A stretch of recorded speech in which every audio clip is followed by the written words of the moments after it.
This podcast is brought to you by the Association for Coaching, an international professional body which is advancing coaching in business and society worldwide. To join our global community and access member-only webinars, events, a wide range of digital learning offerings, coaching and leadership resources, accreditation schemes, and more, you can find us at associationforcoaching.com. Hello and welcome back to another episode in the podcast series, The Conscience and Consciousness of Coaching. My name is George Warren. I'm a coach.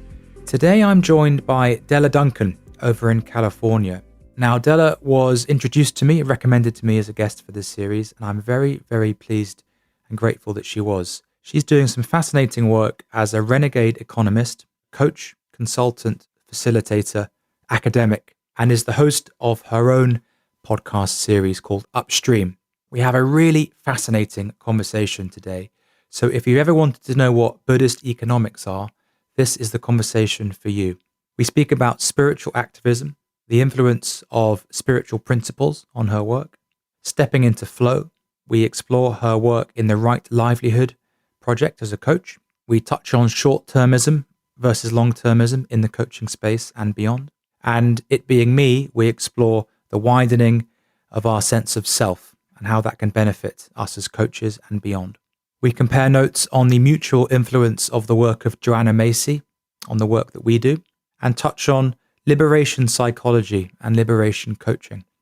We look at ecological resilience and how diversity can build resilience, and as well have a very interesting conversation about post-capitalist economics and a rethinking of entrepreneurship. And I really appreciated Della's thoughts on the gift economy in coaching. Some really fascinating and very modern approaches and thoughts in the conversation with Della. And I think there's something interesting here for everyone, and I hope you enjoy it as much as I did. So here is Della Duncan. So I'm very pleased to be joined by Della Duncan today. Della, hello, welcome. How are you doing? Thank you. Yes, I'm doing well and happy to be here. So I think it'd be helpful for our listeners to hear a bit about the work that you do in your own words. Yes, I feel that my calling or contribution is that of a renegade economist. And within being a renegade economist, there's many plants in that livelihood garden. Some of those things include Right Livelihood Coaching, which is where I make sense of that renegade economics in folks' lives individually. I also support organizations and businesses as a alternative economics consultant, moving to post-growth, post-capitalist, and more horizontal governance models and democratic ownership as well. And I teach at many places: Gaia Education, Schumacher College, California Institute of Integral Studies, London School of Economics, and other permaculture classes as well. So I teach alternative economics, financial permaculture, Buddhist economics, right livelihood there. And I also work with Fritjof Capra, who is a systems theorist, a scientist, on his course, The Systems View of Life. Oh, and I host the Upstream podcast. Yes, very related to our conversation being on a podcast. So the Upstream podcast is stories and conversations about alternative economic models and practices. And so I offer that as well as part of my livelihood garden. Thank you for sharing. It sounds like you've got plenty to keep you busy. And it sounds like some fascinating and very important work. I'm just thinking that I could spend a whole podcast series taking each of those topics and having a good chat with you about that. And I think the challenge for me will be to get all the things that I'm curious about covered in our conversation today. Right at the top, you mentioned the phrase right livelihood. And I'm wondering if you'd like to expand a little bit about that, because it sounds like it forms a really important part of not only the work that you do, but also the way you live your life. And it's a lovely concept, but I'm wondering if you might want to say a bit more about it for our listeners. Yes, I came to mindfulness through therapy. And at first, it was very self-focused, how to ease my own sense of anxiety or discomfort, discontent in my life. And then I was promptly kicked off the cushion into engaged spirituality, engaged Buddhism, spiritual activism by a few teachers, most notably Joanna Macy.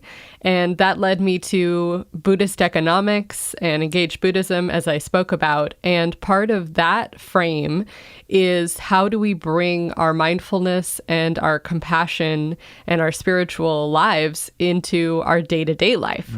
And right livelihood is part of that path. So it's how are we enacting our spiritual practices, our spiritual principles, our, again, mindfulness, our compassion, and our service for the world. How are we doing that in our day-to-day? And so connecting that with what is it that we do with our work. And my understanding of right livelihood expands work. So it's not just what we are paid to do. It is all the ways that we contribute to the planet, to society, to humanity. So one's right livelihood may include their parenting, it may include their activism, their art making, their caretaking, and it also could include their paid work as well. So it's all the ways that we contribute to society and all the ways that we put our spiritual practice into action in the world. And in some of the reading I've done around your work, I really valued you inviting the conversation and the challenge for us all to find joy and purpose and authenticity in the work that we're doing. And as well, not the sort of traditional finish university or college and get a job and then retire, but finding and appreciating and valuing things like retirement and your vocations and art and maternity leave and caring for people. There seems in right livelihood, there seems a sort of a keenness to recognize all the elements of society, not just the ones that are at the moment producing capital or money. Yes, absolutely. I had a really beautiful experience of going to Schumacher College in England for graduate school for an economics for transition degree. And there, the founder, Satish Kumar, who was actually a former Jain monk and just a very inspiring person, a writer and an activist, he told all of us upon graduating, I don't want you to get a job. I want you to cultivate a right livelihood. So absolutely, that was a seed for the work that I'm doing currently. And really that invitation was to, step into flow, step into a river of service, of action, going to where I'm needed, also holding this desire to make money or make a living lightly. We do need money to survive in our current economic system. We have so many of our needs that are financialized, and yet that's not the only way that we contribute to society. So to contribute in all the ways that we do that you enumerated and the ones that I mentioned as well, and seeing all of that as part of our right livelihood journey. And I think as well, from my understanding of the concept, there's something about not only, and I think you sort of touched on it when you spoke about your experience in therapy, moving the attention away from just the self and myself and thinking more systemically about the larger movement of social and ecological well-being and a purpose and something of the greater than oneself as well. Yeah, absolutely. As you're speaking, I'm reminded of Ron Purser and his book, McMindfulness, How Mindfulness Became the New Capitalist Spirituality. And in that book, he articulates what you're describing, that many things like mindfulness or yoga or other spiritual practices can be very self-focused, self-soothing or reducing one's own anxiety, helping one feel better in one's own body. And to some degree, that's helpful and very beautiful. And yet that can become very individually focused and also can help us, it can help placate or pacify us in systems that are inherently destructive or exploitative and make us less likely to to change them.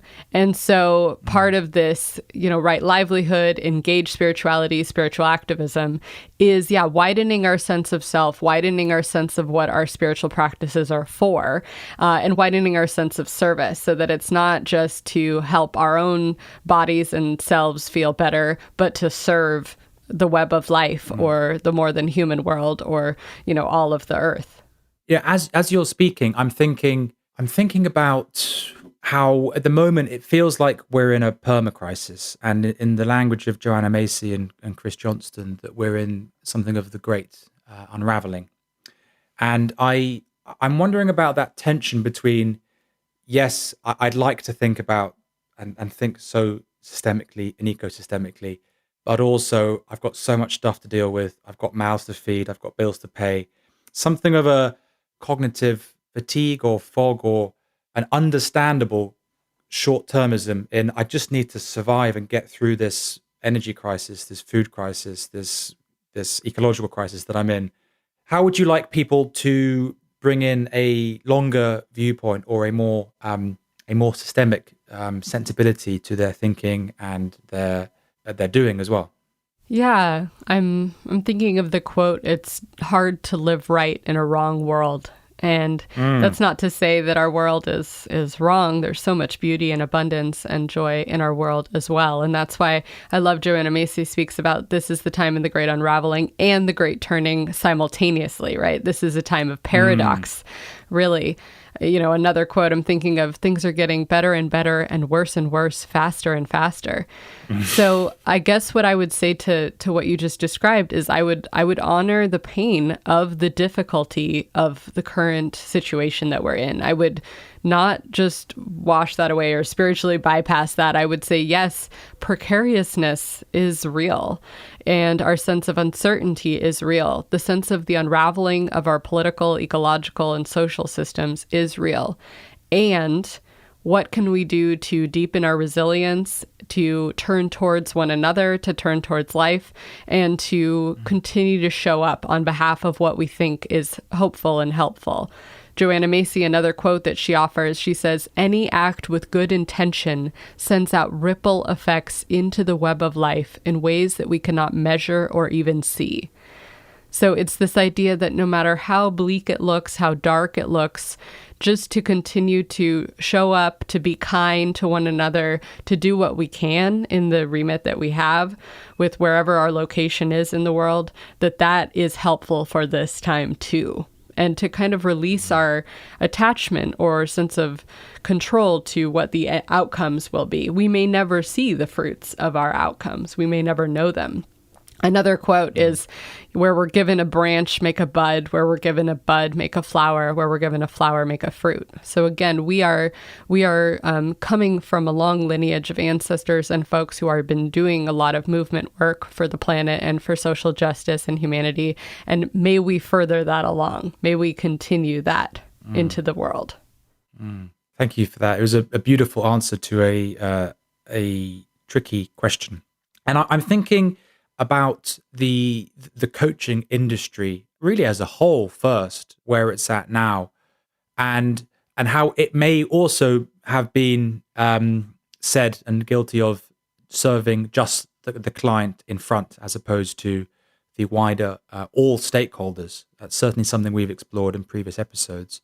So I'm wondering if we look through the lens of coaching, with all your coaching experience yourself, what evolution or what changes would you like to see the industry go through to help arrive at this better future and safer future for all of us?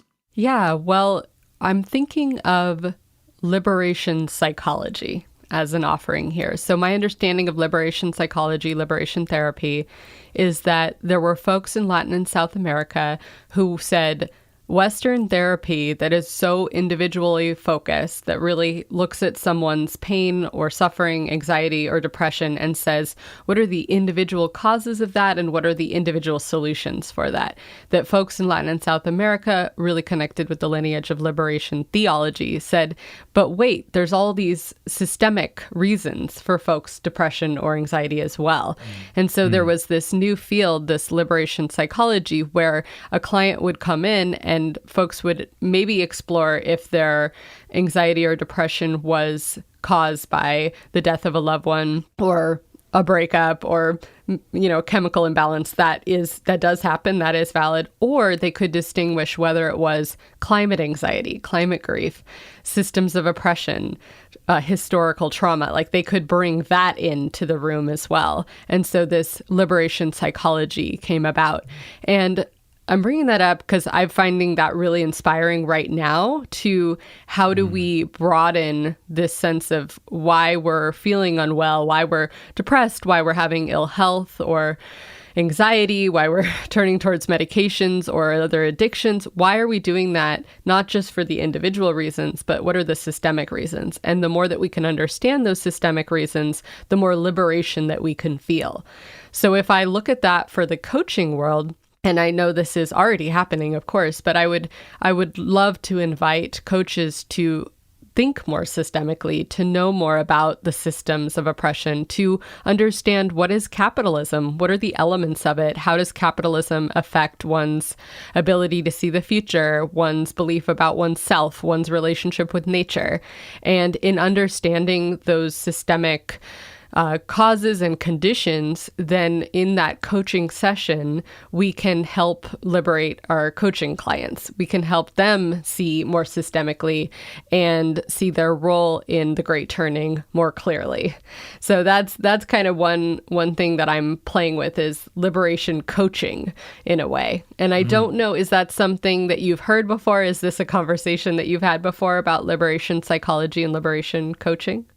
It's not. But it's something that's really piqued my interest, and I'm holding a personal curiosity, and I'm on something of a journey myself around exploring the sort of non-Western coaching approaches around the world, because I know that coaching is rather guilty of operating through a Western lens for lots of its journey. So I'm on a sort of bit of a mission to explore more global and more diverse approach. And this is something I'm really interested in. To move one layer out, I'm really passionate about systemic coaching and coaching through a systemic lens. And nearly all of the podcast conversations and a big part of my coaching model is about looking and inviting the systemic as opposed to just the client in front of you or just the problem that they're bringing, but to bring a much more holistic, multi-layered approach. And in my experience, in the training of coaches I do and in the supervision as well, we've touched on a few things, Della, which often bring a bit of trepidation for coaches, often in the sort of first few years or their training, but also for established coaches as well, who might be quite comfortable with their coaching model. When we speak about words such as spirituality, or even go more towards feelings such as anxiety, and even words like thinking systemically, looking at all the stakeholders, that can often bring about something of an oh gosh, are we still coaching? I don't feel comfortable coaching on this subject. Maybe we should retreat back to the topic in hand where we're a bit safer. Let's go back to the shallow end of the pool. And I'm wondering if that chimes with any of the experience you've had in promoting this work, in promoting this way of thinking, and if there's any advice that you'd like to give to coaches who think, gosh, I really think it's the right thing to do this, but I don't feel confident in contracting for this with my clients or contracting for this with the stakeholder who's paying for my coaching work with this client. So the question about spirituality and how I might talk about that. One thing that comes to mind is the whole reason why I went on this journey of renegade economics is because I heard this metaphor called the upstream metaphor, which is the metaphor that is also the theme of the podcast that I host. And so the metaphor, which I believe comes from public health, is that we imagine that we're standing at the bank of a river and we see folks who are floating by and they're drowning. So we jump in to pull them to shore. And then we look up and we see more people floating down the river drowning, and we jump in and pull them to shore. And eventually there's so many people floating down the river drowning that we call for help. We get others involved. And then at some point, someone or some people have to go upstream to figure out why is everyone falling in the first place. So I heard this metaphor, and at the time, what was breaking my heart, the metaphorical bodies in the river, was inequality, houselessness, folks not having work that they found meaning or purpose in. In fact, the opposite, they found they were contributing to harm or exploitation. And also gentrification and all of this. So I was really heartbroken by the economic challenges of our time. And I've been on an upstream journey since of why. What are the root causes that are causing our economic system to be so extractive and exploitative and not really provide us with that which is helpful for human and planetary well-being and thriving? And on that upstream journey, I've found things like when we go upstream from economic, social, political, ecological challenges of our time, first, we find certain supremacies. So human supremacy over nature, white supremacy, patriarchal supremacy, capitalist supremacy, so supremacy of the 1% or of capital over workers. And then when we go upstream from supremacies, we find separation, because to have power over, we need to have separation from. So separation of us from our higher power or deeper purpose, our sense of calling, our bodies, right? Separation from one another, seeing ourselves as afraid of one another or distrustful or even just dehumanizing of others. And then also separate from nature. So separate from the more than human world, the web of life, so to speak. And then when we go upstream from separation, we find a question of what is our sense of self? If we see our sense of self as isolated, individualistic, atomized beings, then of course we're going to feel that we have a scarce world, we have to be competitive, and it's, everyone out for themselves. But when we see ourselves differently, when we see more of an eco self or an interconnected self, when we see that we are actually connected to so many people and to the more than human world, we are made up of the more than human world. We also make up the more than human world, and all these ways that we're connected through humanity and, all of that. When we think that, or think systemically is another way to say this, then we can, if we intervene there, then I think we can change some of these downstream problems that we're experiencing. And one way to describe that upstream journey and what I described at the top, that source of the river, that very, very upstream layer, is it's the realm of spiritual belief or practices. But we don't have to call it that. If folks are feeling very afraid to speak about spirituality or to go into that with a client, which I would totally understand, then my invitation instead would be, what is that kind of upstream perspective or view of the challenges that their client is facing, that we are facing together on this planet during this time? And what are the ways of seeing ourselves and seeing ourselves in relation with the more than human world and with each other that would be more helpful for this? And again, it could be spiritual and it doesn't have to be. And one more point to bring up in case folks are curious about this, a person named Loyal Rue wrote this really beautiful piece around, and I'll send it for the show notes. They wrote this really beautiful piece about how spiritual traditions are unhelpful when they have cosmic duality and they have individual salvation, meaning they have a view that there's this earth and then there's another, and we can treat this earth poorly because really heaven or salvation or the good life is somewhere else. Right? And then individual salvation is this very hyper individual focus that our lives and our work and our spiritual traditions, again, like we touched on earlier, is for our own benefit or, attainment. And we can find this in any tradition. This isn't in all traditions really, but then they're helpful when we have cosmic unity or a sense of the sacred, so that we see this earth as sacred, we see our bodies as sacred, people as sacred, sacred or inherently valuable, inherently worthwhile. So that's cosmic unity. And then the other one is collective liberation or collective salvation, so that we see that we're in this together. And like I'm thinking of in Buddhism, there's a concept of the eco-sattva, where one attains enlightenment but does not leave the wheel of samsara, instead comes back to help liberate other beings from suffering. So that's collective liberation. And we can find this in all traditions. But yeah, just wanted to share, for me, it's really not, I'm not like proselytizing a specific spirituality, but I'm on a deep upstream journey. And at the root cause of the problems we're seeing, one way to look at them is their very spiritual questions and discussions. Thank you for sharing. It was really a beautiful experience to hear you speak. And I'm full of enthusiasm and questions to learn more. You mentioned at the start that it sounds like you had a very strong sense of social justice, which motivated you to look upstream and travel upstream and continue exploring further and further upstream. And I'm just wondering if you'd be comfortable sharing a bit about that first part of the journey you took from, this is what I'm doing, I'm part of the system, I'm doing my thing, versus, okay, I'm going to learn and go on a journey here and start educating myself and start doing something different. What was going on for you around that sort of transition point? Yeah.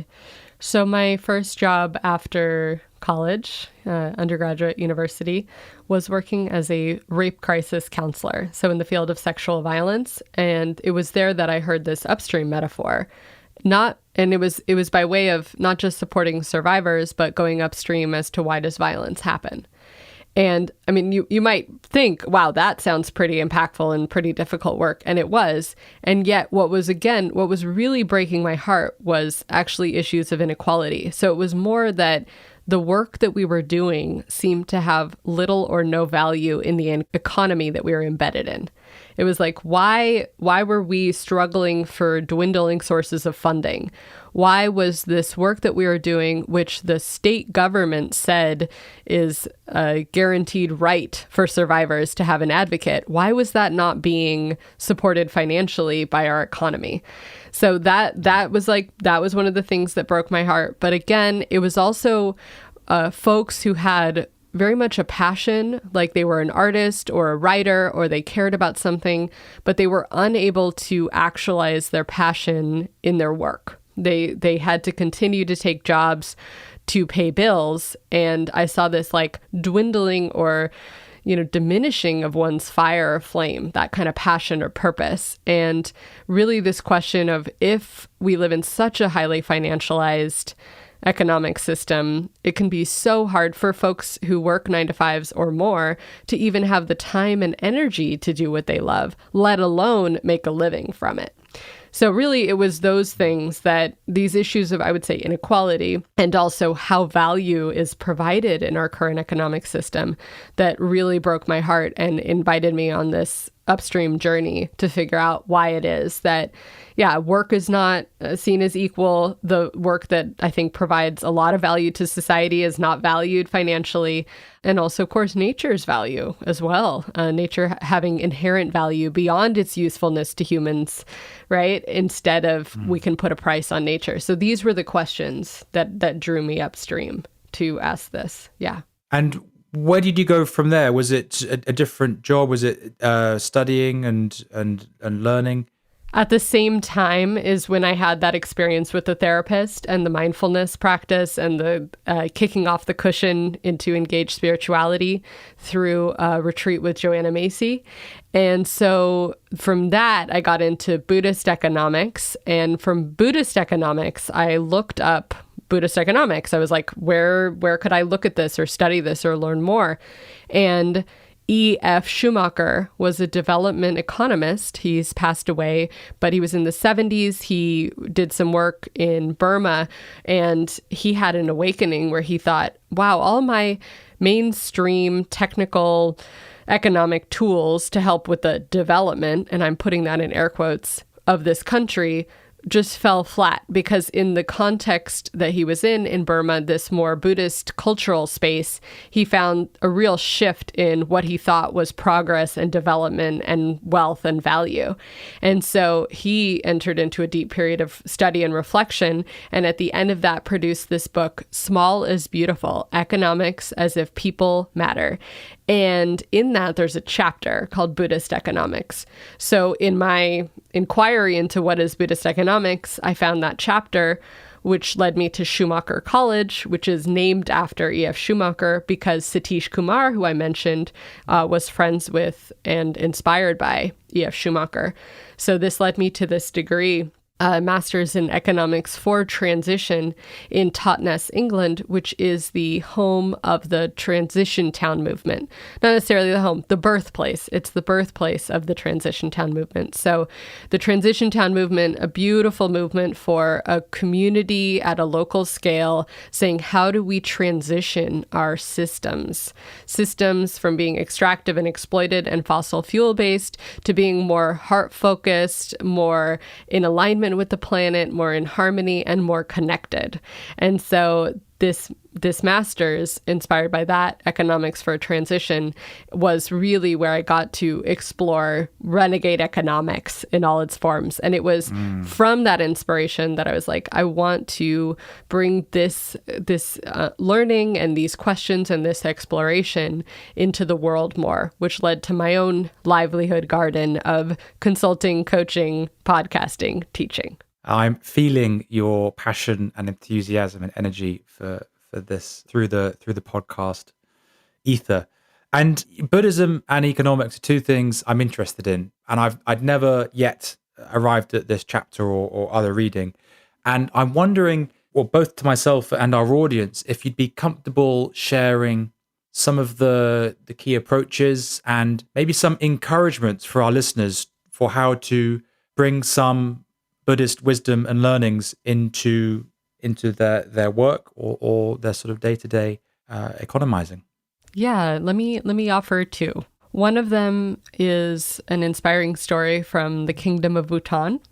So Bhutan is a Buddhist country, and in Bhutan, the leadership there said, we're not interested in gross domestic product. We're not interested in the total exchange of goods and services and that number of that rising. That's not our indicator of happiness or success or development or progress in our country. Instead, we care about gross national happiness. So gross national happiness, coming from the Kingdom of Bhutan, is a few things. One of them is that it's a paradigm or mindset shift around what is the goal of the economy. Like I said, they said, we value the happiness of people on the planet, and that is what we seek to grow in our economic sphere. And Jingmei Tinley, the former prime minister, he described that happiness as true abiding happiness cannot exist while others suffer and comes only from serving others, living in harmony with nature, and realizing the true and brilliant nature of our own minds. So you can see it's not this hedonistic sense of happiness, this pleasure-seeking happiness. It's a real deep sense of service and connection with nature, and also realizing of the nature of our own mind. So it's that type of happiness. Then it's explained further in a holistic sense. And you already brought up this word holistic, which I love. So they look at happiness by way of cultural diversity and resilience, of ecological diversity and resilience, personal health and well-being, and other factors as well. Time use is another. And so they have a measurement tool because, as Dr. Haven To, the former program director of the Gross National Happiness Center, said, he said, we are attentive to what we measure. We are attentive to what we measure.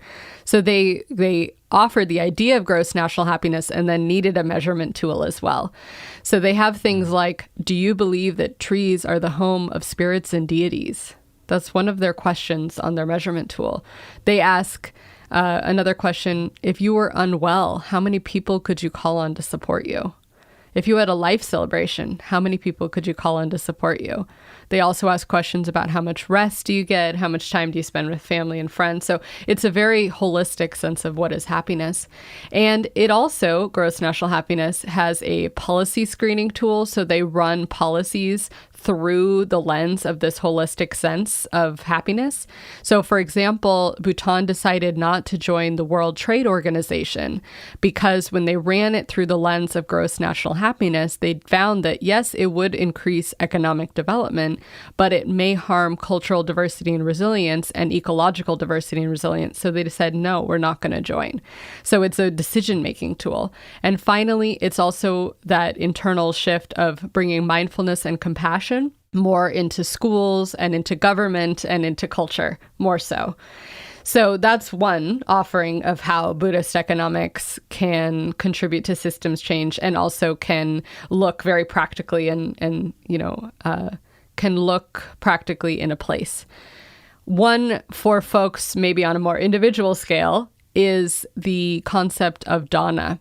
So dana is the word for generosity in the Buddhist tradition. This is aligned with gift economics, gift economy. So folks may hear a lot of times when they go to a Buddhist retreat or maybe a Dharma talk, a Buddhist talk, that it is dana-based, which means by donation. So one offering from Buddhist economics that I'm inspired by is offering things by donation in the spirit of generosity. So it's a practice of generosity. So for example, in the coaching that I offer, it's by donation. It's dana-based. What this means is that I enter into a coaching session giving freely. The hour of time is given freely because it's in service to life on earth and service to my own right livelihood calling. Right? And I'm able to be present and support someone in their coaching. Then at the end of that, they receive a link to donate whatever amount they feel called to. And that's their opportunity to practice generosity. So it's not an exchange, it's a gift economy model. And my experience of it is, first, it makes my coaching radically accessible. So I have many clients from all over the world of very different means. I also, as a right livelihood coach particularly, have many clients who are unemployed or looking for work, or, so the financial ability is so varied. So it makes it radically accessible. But even more importantly, for me, it takes the pressure off of the experience. I don't go in thinking I need to provide X dollar amount of coaching level to someone. And the client doesn't go in saying, wow, I'm paying X amount. I need to get X amount worth of coaching experience. We take that all out of the equation. I'm giving freely, and then they can give back. And whatever I receive, I'm receiving gratefully, whatever amount it is. So that's also a practice. But so just to share, that is another way that Buddhist economics can enter into our lives in a very concrete way. Thank you for sharing both those examples. And you've certainly touched on something that's very resonant to me in the work that I do, especially in the supervision work and coach training, which is that the voice in our heads of needing to be a good coach and ask the right question and to provide value to our clients. And I remember my first fee-paying client, I just coached really badly because I was in my own head. And there's a beautiful piece of advice who a coach I respect greatly said, is that often our practice clients and our pro bono clients get better coaching from us because we're sort of more loose and relaxed and willing to take risks, and that little inner gremlin of, or you need to provide X dollar or pounds worth of value, it isn't there. So you're a lot more freed up. So there's a funny irony that many coaches, whether new or experienced, we can get in our own heads really easily. It is an activity and a profession in which we can really flare up our inner critics and be in our own heads a lot. And I loved hearing so sincerely your enthusiasm for coaching by donation, which it seems to take the fire extinguisher to the inner critic, the gremlins we've got, and it just sort of frees you up cognitively to be more present. And also I'm getting something of bringing the heart more into the coaching conversation as opposed to just the head.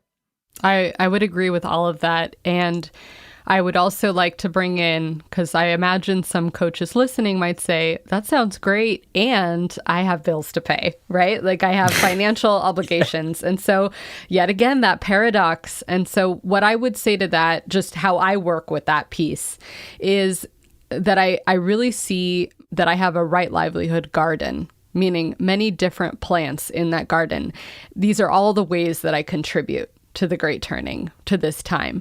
And coaching is one plant, but the consulting is one plant.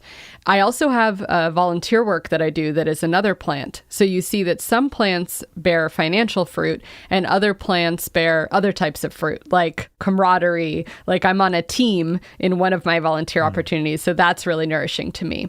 So why I say this is because diversity builds resilience, right? We know that from ecological systems, that monocrops are not resilient, and that instead diversity in ecological systems builds resilience. So for me, I have coaching as one plant, but I have other plants as well. So I just offer that in case somebody is feeling like, if I took my only source of income, which may be coaching, and made that by donation, maybe some fear might arise. So I would say, what are the companion plants that would be supportive of that ecosystem that would also help cross-pollinate, and support one another? I just offer that as the way that I think about this in case it's useful for folks as they explore by donation coaching models in their own work. Thank you for the clarification and the beautiful image of your right livelihood garden. And yeah, that was a very vivid metaphor for me around different plants bearing fruit, and also at different times as well. Some seeds might take longer to grow and might need more sunshine. Some others might need more water. And there's something about I'm noticing a sense of patience and trust that if you invest in some things that might not bear financial fruit right away, they will and can be very, very powerful to your development and your coaching and your business and your professional life down the line. So Della, I could ask, there's 100 questions I'd like to ask you, but something's coming up for me around, it sounds like you've got such a great experience and passion and insight at that intersection between the spiritual and we've spoken about Buddhism a lot, the spiritual and the economic, and those are two topics that I haven't often encountered that come together and go hand in hand. And I'm wondering, if we think about the coaching industry and where it's at right now in 2022, and if you could run coaching as an industry for a while and make some changes, whether that's the coach training organizations or to coach accrediting bodies like the AAC, what sort of growth or changes or new mindsets would you like to see the coaching industry go through? Yeah, well, one way that I'm seeing this thread or this idea of liberation coaching manifest is there is work around climate coaching or bringing in climate grief. And, we've mentioned Joanna Macy's name several times. So just to make that clear for anyone who's listening who maybe doesn't know who that is, Joanna Macy is an eco-justice Buddhist philosopher and activist. And she's in Berkeley, so she's near where I am currently, and she's in her 90s. And she is the root teacher of something called the Work That Reconnects. And the Work That Reconnects is about that reconnecting that I mentioned, that very upstream level of reconnecting our sense of selves with being a part of a web of life, with reconnecting with one another and reconnecting with our sense of purpose and our bodies. So one invitation for the coaching world is to read Joanna Macy's works. She just came out with a 10-year edition of Active Hope. So the book Active Hope, written with Chris Johnston, who you also mentioned, that would be a beautiful book for coaches to read, to bring in how might climate anxiety and climate grief be impacting our clients, and also how to help clients find their sense of contribution or purpose to this time of the great turning. So that would be one invitation. And the other, and this, George, is kind of one of my personal interests right now in the world of alternative economics, is you mentioned the word growth. You said, how could we grow the coaching industry? And I actually do find that I would love to see more folks be able to have coaching in their life. Like I personally have had both a therapist and a coach. And although therapy is very useful for certain things like moving through trauma and, supporting us in different ways, I've found coaching to be so helpful with getting me motivated and helping with accountability and helping me actualize my goals and aspirations and get clear on my intentions and again on my service. So I would love to see coaching grow and more folks to be able to access coaching. I think by donation would help that. I also think, how can we make coaching more accessible to, folks around the world, folks of different abilities financially? Like that's a great question. I wonder if you have thoughts on that, but I'd love to see that happen. But another thing that I'd love to see, as I mentioned earlier, is I would love to see coaches have an understanding of economic systems and how they might be impacting our clients. So really understanding, again, what is capitalism and what is our economic system, that sense of precariousness or alienation, how that might be showing up. And then anyone who is doing coaching for businesses or coaching to help clients create a project, whether it's a business or an organization, I would love for those coaches to be aware of alternative business models. So not just for-profit, capitalist, top-down business structures. I would love to have coaches rethink entrepreneurship and business. And some of the models that I'm inspired by, and I really encourage folks to look into them, one of them is the worker cooperative, which democratizes decision-making and also shares profit.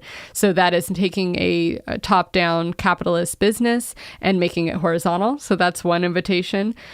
There's also a similar model for the nonprofit space called a worker self-directed nonprofit, because a nonprofit can be just as hierarchical and just as lack of transparency and non-democratic. So horizontal, making that horizontal is the worker self-directed nonprofit. But I'll also add my favorite model right now is this model that is a hybrid model between a nonprofit and a for-profit business, where you have a profit-generating activity or a profit-generating business, and then you have 100% of the profits of that business or that activity redirected to social or environmental good. So there's actually no owners or shareholders of that business. They're stewards of that business, and they are paid living wages, and there's ethical, local, sustainable supply chains, but 100% of profits from that business or that activity are redirected to either a nonprofit or an activity which is mission-driven, social or ecologically driven. This model I love because there's no growth. It's not growth-based. It's not trying to get more and more profits every year. It is not contributing to rising levels of inequality, which I mentioned is one of the areas that breaks my heart the most, is inequality. It also helps entrepreneurs find purpose. It helps say, great, you have a business idea. Awesome. What do you care about? What cause do you want to contribute to? What ecological or social mission do you want to actualize the most? And it also helps with anyone who's in nonprofits or charity spaces. Those folks may feel often very burned out and very dependent on donations or grant funding, which can often shape the work that they do. So this liberates them. This gives them unrestricted funding. So I would love for coaches to understand these alternative business models, to be able to bring them in whenever their clients say, I have an idea for a business. You say, yes, awesome. And how can the structure be in alignment with the more cooperative, just, regenerative, and sustainable world that we need to birth right now? And hearing you speak, I'm wondering about that's something we may have touched on without saying, but the role of the ego in the idea of, I think traditionally in a lot of modern culture, there's something about growing a business and feeling the need to earn a certain amount of money or sell it for a certain amount of money or have the prestige that being a CEO or founder brings, social status. Much like what we've spoken about with Buddhism, there seems something of the keeping one's ego in check in what you're saying and removing a sense of selflessness in founding and going through all this stress and excitement and investment that you make you give to a project, in a way, cause and the result being not to satisfy your own desire to have power or control or a certain amount of status in society, but to help other people. Yeah, thank you, George. Excellent point. And what I'm hearing you do is you're really bringing that gross national happiness idea into people's lives, right? And I think how I might frame that in a coaching session is I might ask someone, what are your indicators of success? How are you measuring success? Like, as I said, we are attentive to what we measure. So what are your metrics? And if one's metrics are how much money I make and that amount of money rises, then that's what we're attentive to. But if our indicators of success are, am I getting enough sleep? Am I having enough time to spend with family and friends? Do I feel that my values align with my work in the world? Well, those are totally different metrics. And so what I'm hearing you ask is, what are one's metrics of success? How are we defining progress and development and wealth on our individual, collective, national levels, right? And I think that's a beautiful question to bring into coaching. And I also love, you said this idea of like selflessness. And I would say this differently. I would say again that in this upstream journey that I'm on, it's not the abolition of the self, it's seeing the self as interconnected. So that we are an individual body that, I'm a phenomenon that's called Della. I'm actually a amalgamation of many different bacteria and organisms, and I'm part of something much larger. And yet there is something that we can call Della, and Della can be in service to something greater. So it's kind of that diversity and unity at the same time, if that makes sense. So yeah, it's like, for me, it's expanding my sense of self, seeing myself as part of something larger, not like the disillusion of self, if that makes sense. But it's a beautiful question. I'd love to hear more of your thoughts on it. It does. Well, yes, I agree with that. And I'm reminded of one of my favorite things I highlighted of yours in my preparation for this conversation was the invitation to think systemically and strategically about how our work contributes to building a more beautiful world and gives us a greater depth of meaning. And it seemed like a very appropriate time to share that with you. And I'm wondering if there's anything you want to say about that, or if anything that surfaces you hearing me say that back to you. Yeah, I'm remembering something you actually said at the very beginning of our call. You said something like you appreciated how some of the ways I frame things brought up like joy, or like people's like sense of joy in the world. And of course, as coaches, one of our favorite things to do is look for the word should, right? When folks say, oh, I should do that, right? And we say instead, what do you want to do instead of what should you do? Or where is the should coming from, right? So I think this sense of thinking systemically and contributing systemically and contributing to the great turning this time right now, ideally one doesn't feel a should from it, like a sense of obligation or duty. Not to say there's something bad with that kind of sense of commitment, but more where also can you find the joy in it? And so one quote that I love related to this, Frederick Buechner, he says, "We are called to the place where the world's deepest hunger meets our deepest gladness." And for me, in a coaching session, what I might ask is, where is the world's deepest hunger showing up for you? Meaning, what breaks your heart? So again, for me, I shared it was inequality. But for each person, it's different based on our own location and our own history and experience in the world. So what is it that breaks your heart? What is that cause that you want to contribute to? What is it that moves you and, you'd love to, give your life in service to? And don't just stop there. Where does that meet your deepest sense of gladness? So what makes you come alive? Where do you find joy? Where do you step into flow? So for me, genuinely, it's during coaching sessions. I love, like you said, to just be present to what emerges, to be in a heart space, to listen and to share. I also love, retreat facilitation, teaching. So there's many places where I step into flow. There's places I don't step into flow too. And so I try to avoid those as well.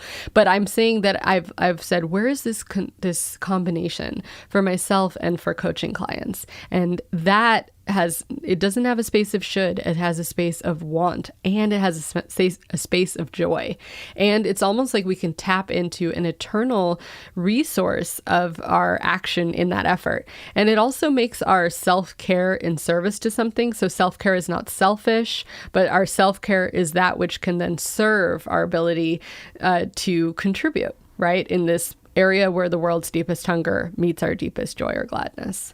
Thank you for sharing. And it feels like the systemic has been woven through every fiber of our conversation today. And I wanted to recognize the energy and but also the compassion and authenticity with which you've spoken about such big, complicated, maybe new, maybe unfamiliar topics. As we start to bring this conversation to a close, it's been such an honor to go to all those places, from the sea, up all the levels, up all the cascades, upstream to the very top, which, if I remember right, at the very top of the upstream is a sense of spirituality and our place in the universe. What would be a helpful place for people who want to follow you or learn more about your work? What would be a helpful resource to signpost them towards Della? Yeah, well, I have a personal website, which is dellazDuncan.com, where I offer, a little bit of an exploration of what Renegade Economics is to me, and as well as these offerings in my Livelihood Garden. And the other place is the Upstream podcast. And there's upstreampodcast.org, which is the name of the podcast website. But we're also on every podcast platform. And why I offer that is because anything around, I've literally done a conversation or a documentary with my co-producer on almost every single one of these topics. So there's an interview with Joanna Macy. There's something on the not-for-profit hybrid business model. There's 2 documentaries on what are worker cooperatives. There's a episode on what is capitalism. So, in that invitation for coaches to understand more of economics and how this may be influencing the lives of our clients, and also to offer tools and solutions for alternative business models, and also ways of seeing ourselves as part of economic systems change, I'd say the podcast is really meant to be an offering for that investigation, should anyone listening be wanting to learn more about that. But one thing that I'm playing with is being a influencer of the Great Turning. I actually enjoy playing with the tools and like social media and that, but saying, how could I share things around right livelihood? How could I share, things that would activate folks' intrinsic values rather than their extrinsic values? So if anyone wants to connect there, I'm also on Twitter, Facebook, Instagram, LinkedIn, and I take great creativity and playfulness with how do I share about all these topics that we've explored today in ways that are accessible, but also kind of subversive, like trying to get into the feed where there's lots of shopping and all that kind of stuff, trying to offer something different and unique. So if anyone wants to play with that, join me there as well. And I've really appreciated the fun and playfulness with which, and enthusiasm and positivity with which you've answered every question, even as we address such existential and big and heavy topics as we have covered. And I think that's such an admirable and authentic thing that you bring. So I wish you all the very best with all of the work that you do going forward. And my last question, Della, would be to our listeners, however far along the journey they are, what encouragement would you like to share with them by way of closing? Yeah, I think I'm feeling right now a worry that maybe my offerings in this conversation were very individually focused, really trying to encourage folks to find, again, their deepest, the world's deepest pain to them and to contribute systemically. And so my closing kind of encouragement or invitation is to say, you are not alone in this, and you do not have to carry all of it yourself. So to say that there are actually many things that break my heart and many causes that I care about. And in some of them, I'm taking a lead, so to speak. In some of them, I'm an ally and advocate. And in some of them, I'm simply cheering folks on. So we can be in many places of the systems and the movements that we want to contribute to. And also to encourage folks to feel that they don't have to do this alone, that you can find camaraderie, companionship. There are many movements already that we can tap into that are already working to address some of the systemic changes that we wish to see. So I guess I just want to take a little bit of pressure off of anyone listening who feels they need to take on all of this as oneself, and really to, again, remember us into the web of life and into our collective experience of the Great Turning. Like this is a collective movement. We are in this together. We are doing this together. So for folks to not have this sense of taking it all on themselves. So that would be my kind of closing encouragement or wish for folks to center as we go forward. Beautiful encouragement to end on. Della, thank you very much. Thank you. Thank you, George. This podcast was brought to you by the Association for Coaching. Discover more business and coaching resources, thought leadership, and online learning at associationforcoaching.com.